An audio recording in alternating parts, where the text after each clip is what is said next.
My mother was praying the world be different than the one she was raised in. Hey guys, and welcome back to the channel. I am Judith, and today I am in JAG by Design mode. So today we are going to do a Let's Talk Design. Okay, so we're going to talk design. We're going to talk about some tips. We're going to talk about some things that you can do to your home to make your home feel better and more luxurious and make it feel put together. So I'm going to give you guys some tips today, and I hope you guys implement them. Okay, so guys, if this is your first time seeing me, go ahead and hit that subscribe button. On this channel, I love to do interior design, I love to do DIYs, lifestyle, and some vlogging. So if that is what you're looking for, go ahead, stick around and hit that subscribe button. Share with a friend and tell a friend about this channel, and stay tuned for what's coming because it's gonna be juicy.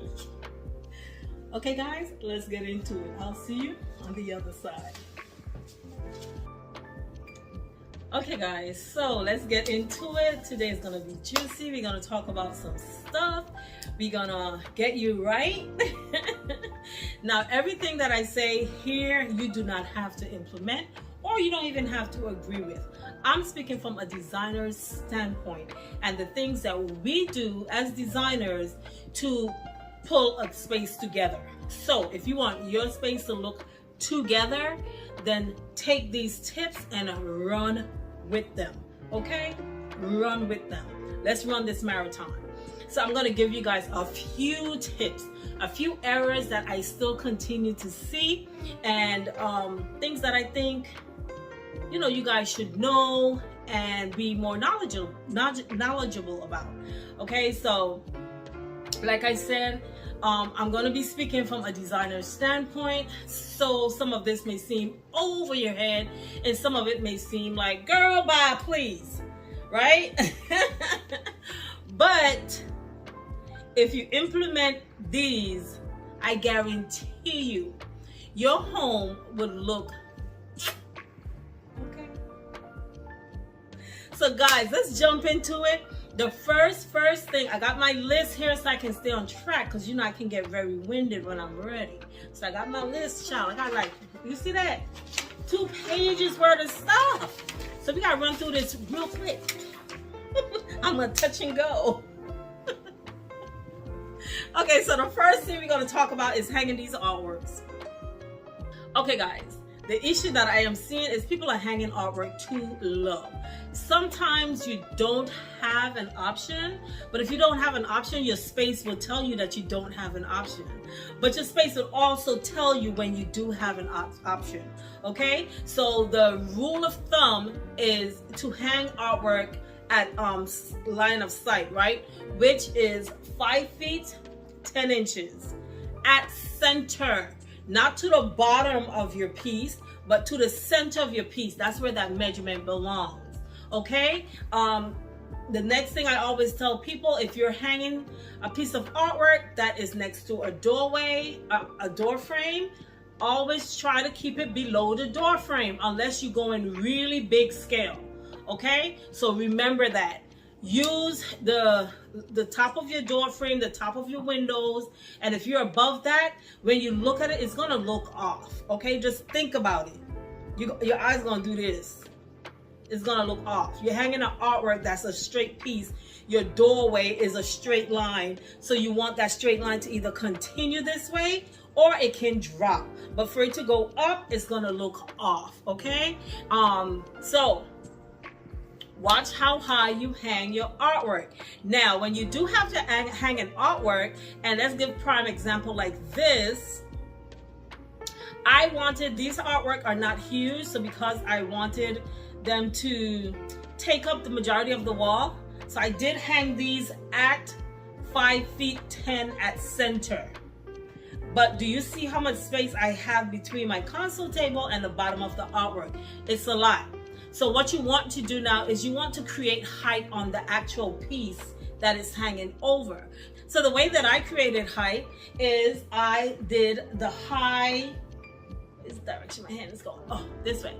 So the height, I did tall candle holders is what I did. And then on this side, I did the the flower arrangement. So that's how I created height, and it kind of disguised how high the piece really is.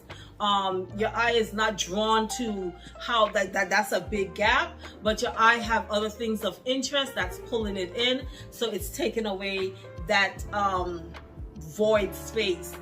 You may have void spaces, but you want to cover those strategically.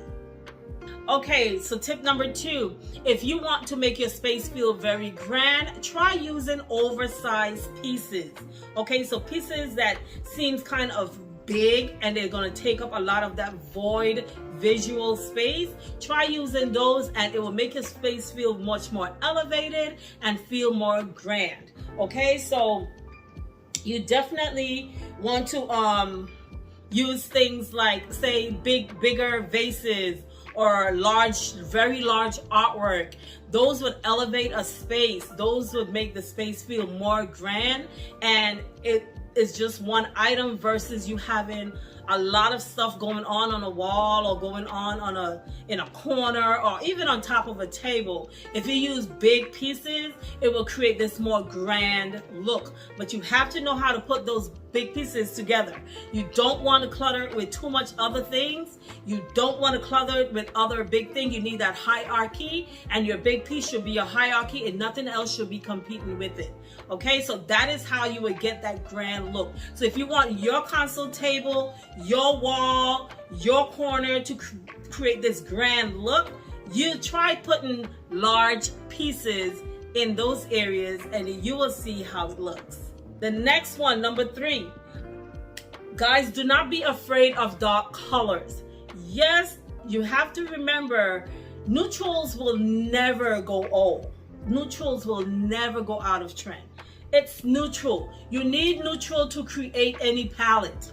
Okay? And remember, white is not the only neutral. Beige is not the only neutral. Black is also a neutral. Brown is now a neutral. Grays are neutral. You have several different types of neutrals that you can use. What I am seeing trending though is warmer neutrals. So try to pull those neutrals that are more on the warm side. Try doing dark walls. It's okay. A nice dark blue wall, beautiful. In a small bathroom, a dark walls, I should say, is going to create mood, it's going to elevate that space, it's going to give it depth. So therefore it will make the bathroom, like you mentally, the first thing you would see is not a small bathroom, a small powder room. That's not what you're going to see at first. At first you're going to see depth. You don't know where the space ends. Okay, so using dark colors in small spaces is fine, guys. It's going to create a mood in that space. Okay, so don't be afraid to use dark colors on your walls. Now, we spoke about using dark colors. However, if you're afraid of the dark colors and you want to use other colors, try using the light colors. So light colors open up a space. Okay, if you put light colors in, the thing is, if you use light colors, let's say in a bathroom, it will definitely let the lights bounce better. So if you have a bathroom that's like your main bathroom, that type of a room, I would suggest to use lighter colors in, because dark colors suck up your light. And you want to see how you putting this makeup on. Me look right. Okay? So in your main bathrooms, I would say even if you're going to put a dark wall in there, let it be an accent wall. But I wouldn't put all 4 walls in a dark color because it's going to suck up your light. Okay, and we're going to talk about lights a little later on. So stay tuned for that. Don't fast forward because you don't know where it's going to be at. So again, light colors will make your space feel airy and larger. Now let's talk a little bit about paint, okay? Remember, selecting the right paint for your space is going to create the mood that you're looking for. Remember that all paint colors have different shades. You have to ensure that you're collecting the right shade for the right style or palette that you're going for. Meaning, you have cool shades and you have warm shades, okay? Cool shades are gonna be more of this, the blues, okay? Blues and the purples and the blacks and greens, like those colors are cool colors. The grays are cool colors, but you also have grays and warm colors. So when you're selecting, you have to think on what is my color palette? What are my wood tones in my space? Are they cool colors or are they warm colors? And when you select your paint color to go with that, if you select a cool color paint to go with, let's say, warm tones of, say, wood in a space, they're gonna clash with each other. Okay, and you're gonna be like, oh, I don't like the paint, I don't know what's wrong, it's off. It's off because it's clashing with the other things around it. So always remember, if you have warm tones going on in your space, when you're selecting a color, make sure you're selecting something that is warm. You can select a white color that is cool. White comes in cool and it comes in warm. The thing is, I found something that will work between the two, and that is this color that I use on my walls from Sherwin-Williams called Snowfall. Okay, this color can go really good with warm colors and it goes very well with cool colors. So no matter what I change up my space to, it's going to work with it. The next thing I want to tell you is consider updating your door. Since we're talking about paint, if you want to upgrade your space, try upgrading it by painting your doors. Okay, adding color, these pops of colors to your doors is going to definitely upgrade your space, along with changing out those knobs. We had this conversation before. Don't forget, change out those knobs and it will upgrade. It's a simple upgrade. It's a simple weekend DIY. So guys, update the colors of your doors. Add some pop of colors in there. I mean, hey, you ain't got nothing to lose. If you don't like it, it's just a can of paint. Put it back white.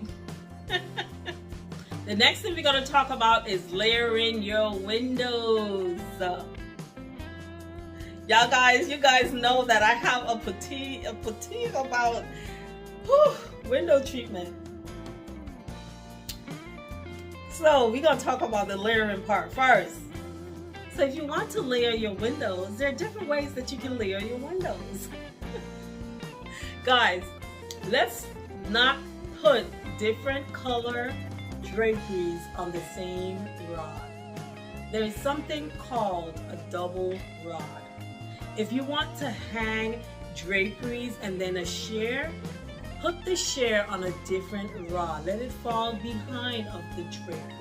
Okay? Do not put them on the same rod. Okay?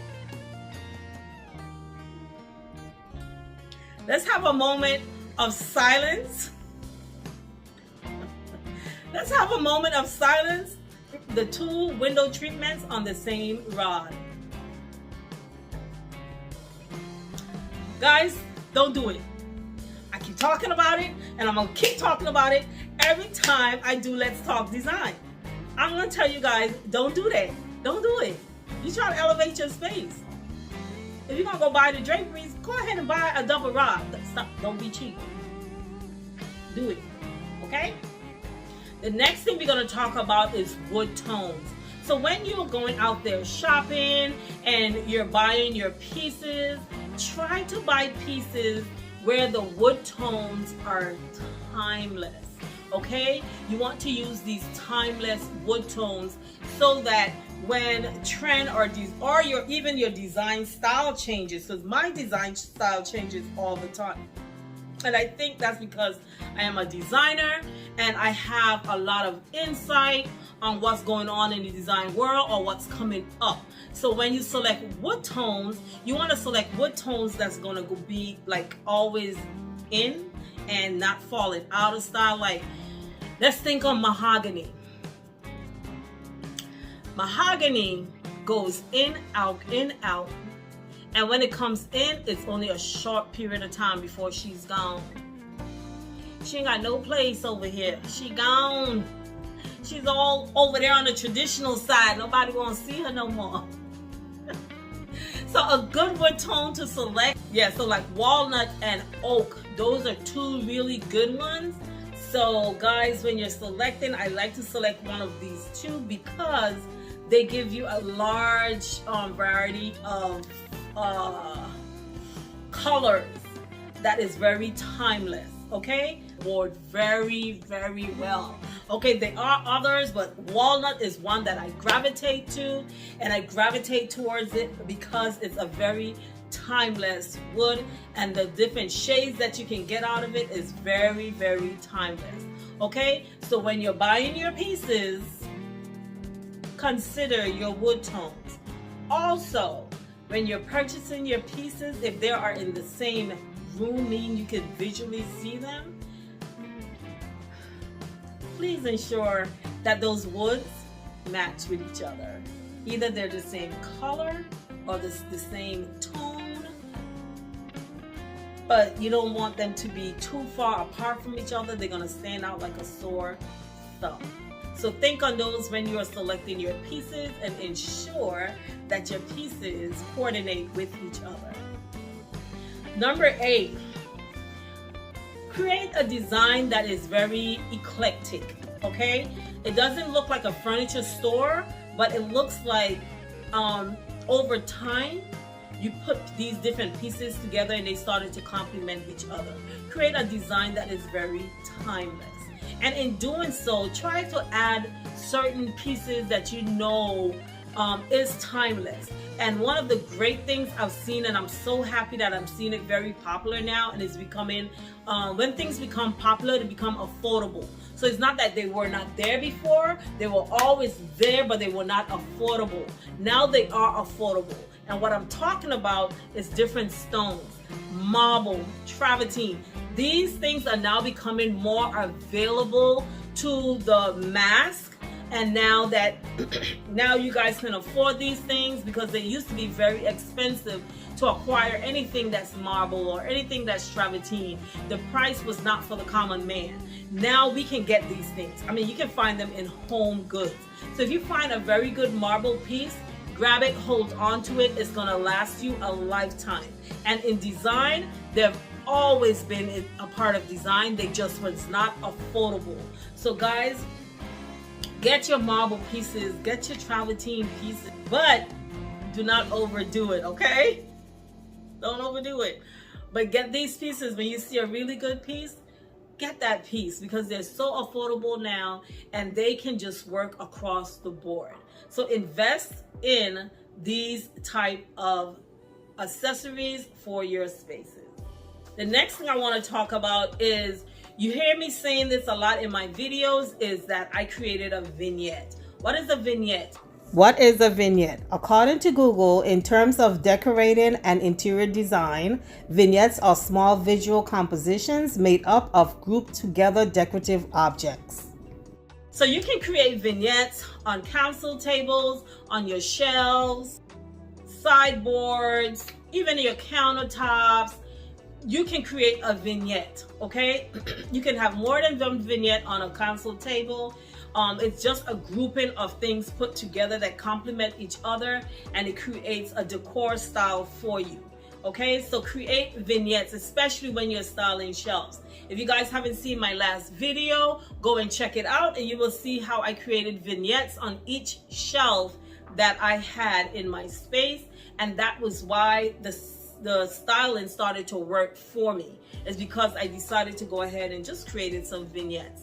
So that is what vignettes are. So guys, go ahead, create some vignettes. The next thing we're going to talk about is lighting. This is key to any design that you do. If something looks boring, throw some light on it and you will see. Even a wall, you can just throw lighting on a wall and you would see how that wall would just pop off different, come off different. And for example, look behind me. Do you see how my lamp is cascading off of the wall? It is just creating another piece of art is going on the wall. Lighting is key, guys. Lighting is key in any design. Do not do stuff and you don't include lighting in there. Okay, and then having the correct lighting is also very, very important. So you have to consider what size that light fixture or piece needs to be, what temperature. That is very important. I'm going to go a little bit more deeper in that, but not too deep, because I do have a video about that, so you guys can check that video out. And the style of the light. Now, if you have light fixtures that are visible in a space, you want them to complement each other. They do not have to be matchy-matchy, but they need to complement each other somehow.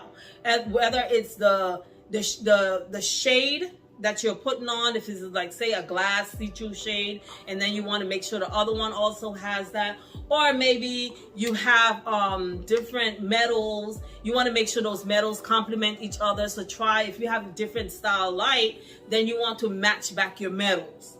Okay, now you can mix metals, but you can also mix metals wrong. So if you don't know how to mix metals, I also spoke about this in one of my Let's Talk Design videos.